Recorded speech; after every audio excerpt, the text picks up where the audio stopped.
మార్గదర్శకాల చట్రంలో పడి అసాధారణ పరిస్థితుల్లో ఉన్న రష్యన్ మహిళ విషయంలో మానవత్వాన్ని విస్మరించారని హైకోర్టు వ్యాఖ్యానించింది.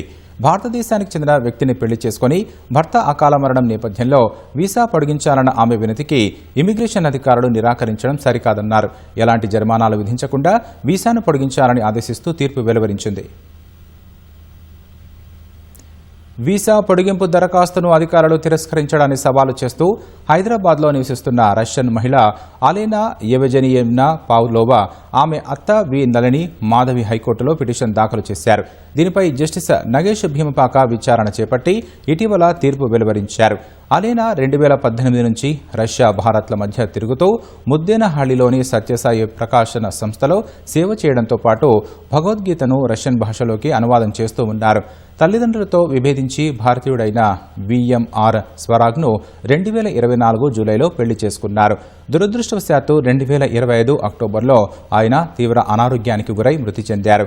భర్త కర్మకాండలు నిర్వహించారని, వృద్ధురాలైన అత్తను చూసుకోవాల్సి ఉందని, అనారోగ్యంతో ఉన్న తాను రష్యాకు ప్రయాణం చేయలేని స్థితిలో ఉన్నందున మానవతా దృక్పథంతో వీసాను పొడిగించాలని అలెనా కోరారు.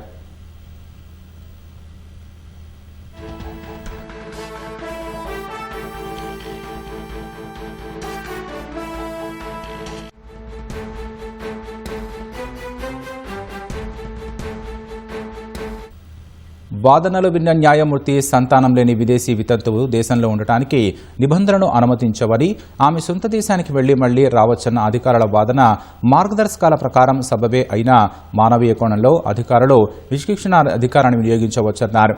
న్యాయం కేవలం దేశీయ వ్యవహారం కాదని, అంతర్జాతీయ సంబంధాలు, సాంస్కృతిక సంబంధాలను ప్రభావితం చేస్తుందని వ్యాఖ్యానించారు. సోవియట్ యూనియన్ కాలం నుంచి రష్యా, భారత్ల మధ్య అవినాభావ సంబంధం ఉందని న్యాయమూర్తి ఈ సందర్భంగా గుర్తు చేశారు. పిటిషనర్ ఇక్కడ స్వచ్ఛంద సంస్థలో పనిచేస్తూ భగవద్గీత వంటివి రష్యన్ భాషలోకి అనువదించడంలో సహకరిస్తున్నారని, రష్యా ఉక్రెయిన్ యుద్ధం నేపథ్యం, తల్లిదండ్రులతో విభేదించడం, వృద్ధురాలైన అత్త ఆరోగ్యాన్ని చూసుకోవాల్సి ఉండటం వంటి అంశాలను పరిగణలోకి తీసుకోవాల్సి ఉందన్నారు.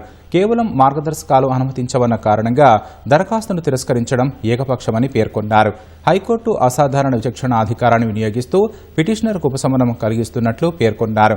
అలెనా వీసాను పొడిగించారని, గడువులోగా దరఖాస్తు చేసుకున్నందుకు ఎలాంటి జరిమానా విధించరాదని తీర్పు వెలువరించారు.